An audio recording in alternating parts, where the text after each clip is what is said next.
India TV YouTube channel को subscribe करें और बेल आइकन दबाएं। और बंगाल की हिंसा पर बीजेपी इस वक्त एक प्रेस कॉन्फ्रेंस कर रही है, आपको सीधे वहीं लिए चलते हैं। प्रजातंत्र में आज जिस प्रकार का मंजर हम बंगाल में देख रहे हैं, विश्वास नहीं हो रहा है। आज से पहले हिंदुस्तान में कभी इस प्रकार का मंजर किसी चुनाव के बाद किसी भी राज्य में हम में से किसी ने नहीं देखा था। बहुत दुखद है, धू धू करके आज बंगाल जल रहा है। दुख के साथ मुझे कहना पड़ रहा है, लोकतंत्र में जीत के बाद गरिमा होनी चाहिए। लोकतंत्र में जीत के बाद ग्रेशियसनेस होनी चाहिए। जीत को एक्सेप्ट करने में एक गरिमामय तरीका होना चाहिए। आज बंगाल में ये जो तरीका है, जिस प्रकार से आज हम वहां हिंसा देख रहे हैं, ये किसी ने भी नहीं सोचा था कि हिंदुस्तान के लोकतंत्र का इस प्रकार से किसी राज्य में धज्जियां उड़ेंगी। मुझे ये कहते हुए और मुझे ये प्रेस कॉन्फ्रेंस करते हुए भी बहुत दुख हो रहा है।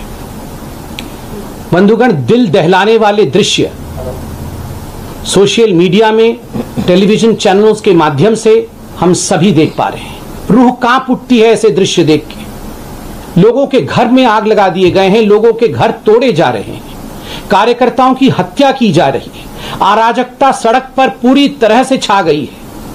काले बादल आज बंगाल के ऊपर हिंसा के रूप में मंडरा रहे हैं और संपूर्ण रूप से वहां जो प्रशासन है वो चरमरा गई है, वो समाप्त हो गया है। हमारे कार्यकर्ता हर मिनट हर घड़ी हमारे नेताओं को फोन कर रहे हैं और एक ही गुहार है, हमें बचा लीजिए, हमें बचा लीजिए। हमारे घरों को, हमारे घर वालों को मारा जा रहा है, हमारे साथ हिंसा हो रही है, हमें बचा लीजिए। सबका एक ही गुहार है। और मैं आज यहां स्पष्टतः बता दूं, ये जो कुछ भी बंगाल में हो रहा है, ये स्टेट स्पॉन्सर्ड है, ये स्टेट स्पॉन्सर्ड वायलेंस है। This is state sponsored violence. ये प्रशासन द्वारा स्पॉन्सर्ड हिंसा है, अराजकता है, आगजनी है, बलात्कार है, क्रूरता है। क्या दोष था उन लोगों का जिन लोगों ने एक अलग विचारधारा को चुनने की कोशिश की। बंधुगण, बंगाल में 2.28 करोड़ 2,28,00,000 बंगालियों ने, हमारे साथियों ने हमें वोट दिया है। क्या उनका अधिकार नहीं है कि वो अपने नैतिकता के हिसाब से, अपने विवेक के हिसाब से किसी पॉलिटिकल पार्टी या किसी विचारधारा को चुने? उनको कौन बचाएगा? क्या ममता जी की सरकार, क्या बंगाल की टीएमसी की सरकार, क्या वहां की प्रशासन इनके प्रति निष्ठुर रहेगी? क्या इन 2.28 करोड़ बंगालियों का कोई डेमोक्रेटिक, कोई लोकतांत्रिक अधिकार नहीं? मैं आज सवाल पूछता हूं, क्या गलती थी श्री अभिजीत सरकार की, जो बेलाघाट से आते थे, जिनको मौत के घाट उतार दिया गया? क्या गलती थी श्रीमती शोभा रानी मंडोल की, जो जगदल से आती हैं और उनका कसूर सिर्फ इतना है कि वो एक मां थी, एक भारतीय जनता पार्टी के बूथ कार्यकर्ता की। उनका बेटा बूथ में हमारे बूथ एजेंट के नाते काम करता था, इसलिए कल उनको मार मार के मौत के घाट उतार दिया। क्या गलती थी शोभा रानी जी की? क्या गलती थी उत्तम घोष की, जो रानाघाट से आते हैं, उनको घसीट घसीट के मार दिया गया? क्या गलती थी होरोम अधिकारी की, जो सोनापुर दक्षिण से आते हैं, उनकी हत्या की गई? क्या गलती थी मोमिक मोइत्रा की, जो सीताकुची से आते हैं, जो आज वो हमारे बीच में नहीं है? और क्या गलती थी गौरव सरकार की, जो बोलपुर के सदस्य थे, बोलपुर से भारतीय जनता पार्टी के सदस्य थे, उनको मौत के घाट उतार दिया गया? मैं खुद व्यक्तिगत रूप से सोशल मीडिया में श्री अजीत सरकार के पोस्ट को फॉलो कर रहा था, जैसे तमाम हिंदुस्तान फॉलो कर रहा था। अजीत सरकार मरने से पहले उन्होंने पूरा डिस्क्रिप्शन दिया है उनके घर के साथ क्या किया गया। उनके घर के अंदर टीएमसी के गुंडे घुस आते हैं। ये जो अजीत सरकार है, ये कुत्तों के प्रति बड़ी इनकी आसक्ति रही है। जो स्ट्रे डॉग्स होते हैं उनको वो अडॉप्ट करते थे, उनको पालते थे, उनको दूध पिलाना, उनको पाव रोटी खिलाना, किस प्रकार से वो करते थे, एक मानवता का काम करते थे। उन्होंने लिखा है मरने से पहले कि मेरे घर में टीएमसी के गुंडे घुस आए और जो कुत्ते मैंने पाल रखे थे, उस कुत्ते ने छोटे छोटे बच्चे दिए थे, उनको काट दिया, उनको नृशंसता के साथ, उनको क्रूरता के साथ उनको मार दिया। उसके बाद उनके घर में आग लगाई गई और बाद में सड़क में खींच करके उनको लिंचिंग करके बीच सड़क में टीएमसी के गुंडों ने मौत के घाट उतारा।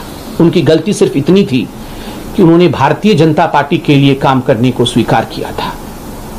बंधुगण, आज इन्हीं सभी विषयों को ध्यान में रखते हुए जिस प्रकार की क्रूरता बंगाल में हो रही है, भारतीय जनता पार्टी के राष्ट्रीय अध्यक्ष आदरणीय श्री जेपी नड्डा जी आज खुद बंगाल जा रहे हैं और सभी कार्यकर्ताओं से हमें अपील है, आप बिल्कुल ना घबराएं।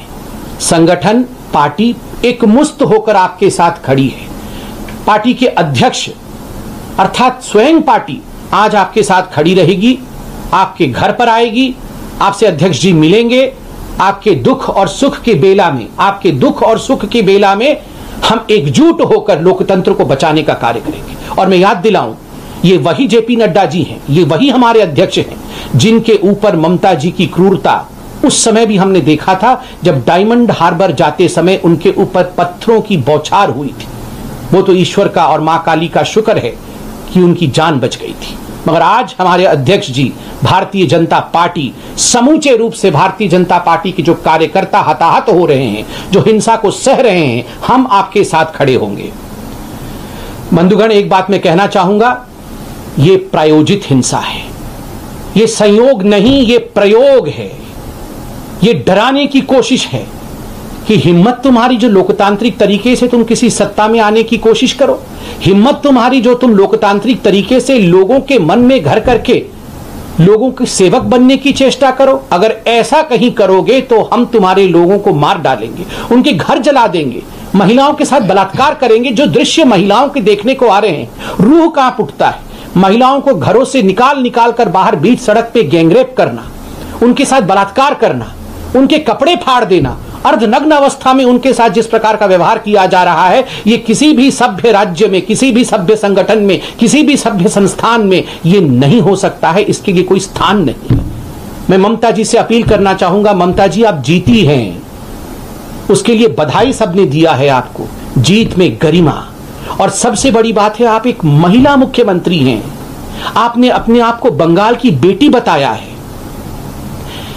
जिन माताओं के साथ बलात्कार हो रहा है, जिन बच्चियों को घर से बाहर निकाल के मारा जा रहा है, क्या वो बंगाल की बेटी नहीं है?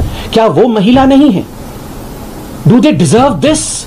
क्या उनके साथ इस प्रकार का व्यवहार होना चाहिए? ममता जी, आप अपने दिल के अंदर झांक करके देखे, एक बार अपने दिल से पूछे कि उन माताओं ने क्या गलती की थी। सिर्फ इतनी गलती की थी कि उन्होंने भारतीय जनता पार्टी को वोट किया। बंधुगण, मैं यह भी पूछना चाहूंगा ममता जी की पार्टी से, और मैं इसलिए कह रहा हूं कि यह संयोग नहीं प्रयोग है, यह प्रायोजित है, क्योंकि ममता जी के उस भाषण को जरूर सुनाइए।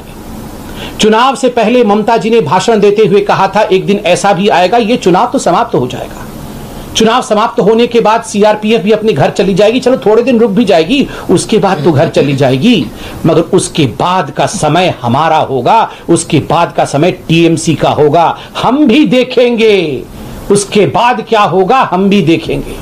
ममता जी, कभी भी जो सेवक होता है वो इस प्रकार नहीं कहता है।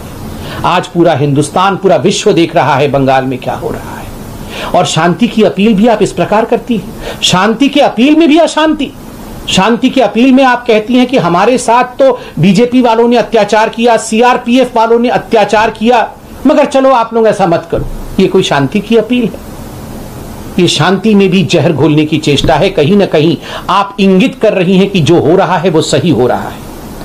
बंधुगण, अंत में मैं इतना ही कहना चाहूंगा कि ये जो टीएमसी पार्टी है, आपको याद होगा कहीं भी कुछ घटना घटती थी तो ये डेलीगेशन भेजती थी, डेलीगेशन उत्तर प्रदेश में, डेलीगेशन कर्नाटक में, डेलीगेशन मध्य प्रदेश में, और हर जगह जाके ये फोटो टूरिज्म करके इनका डेलीगेशन आता था।